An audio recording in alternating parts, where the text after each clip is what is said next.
Okay, exam 2016. There are 3 mechanics questions to have a go at. Let's see if they're easy or hard. On a level frictionless air table, a puck of mass m1 collides with a stationary puck of mass m2, which moves off in the same direction that the puck of mass m1 was travelling before the collision. Assume negligible air resistance. The puck of mass m will bounce back after the collision, provided that. Okay. Now, alright, let's make some general remarks. If they stick together, then puck M1 will continue to move forward. So that's a situation where they won't.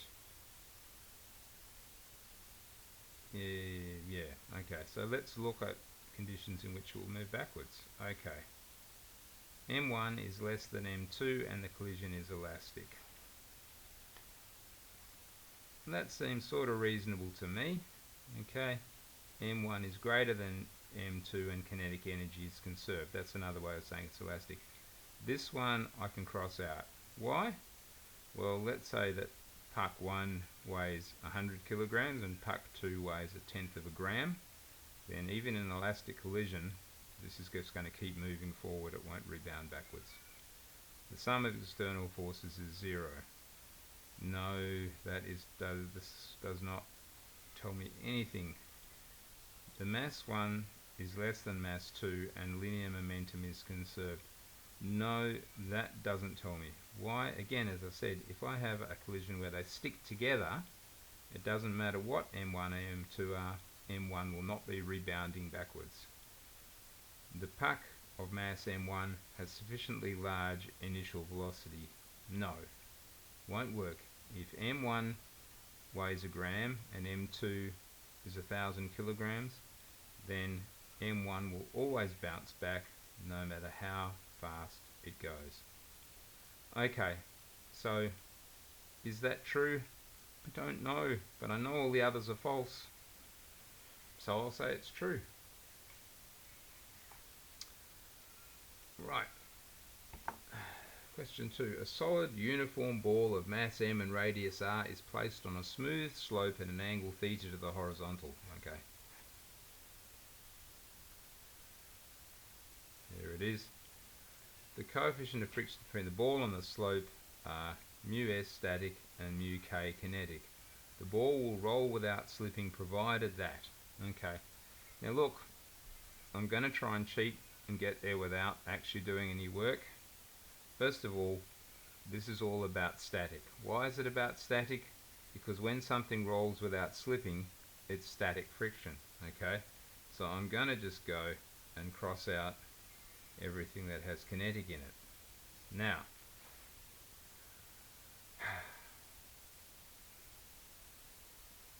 so looking at the situation now, I think if I make it 90 degrees, so like so, and there, it's always going to slip. Why? Because the force of contact there will be 0, so there's nothing holding it together, so it always slip, right?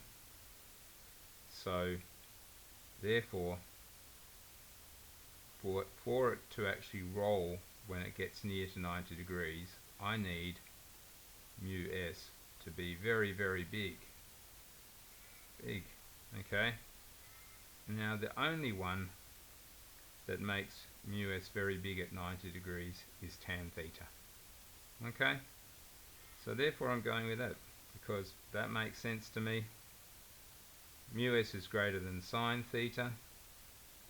Well, as I say, the upper limit on μs is 1, and the coefficient of static friction of, say, car tyres on road is 8.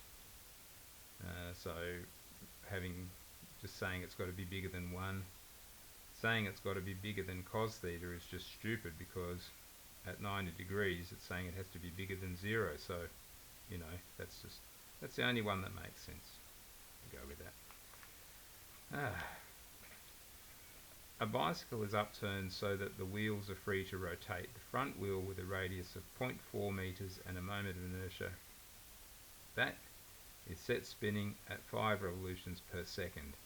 A constant tangential force of 3 newtons is applied at the rim in the direction of rotation. Ignoring friction at the axle and air resistance, how long will it take the wheel to double its angular velocity? Okay.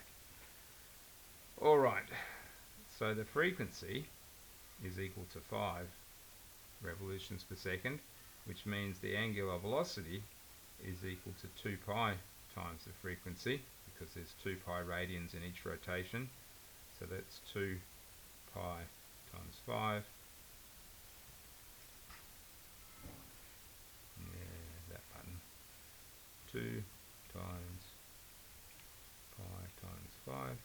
Just 2 times pi times, that's just 10 pi, isn't it? Just 10 times, okay, 31.416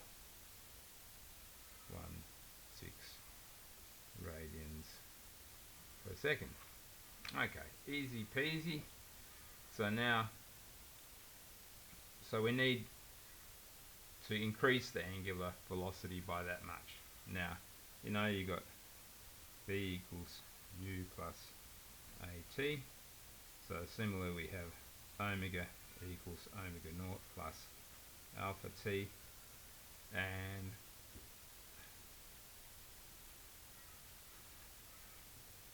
so therefore omega, that is, so our final one is going to be twice that.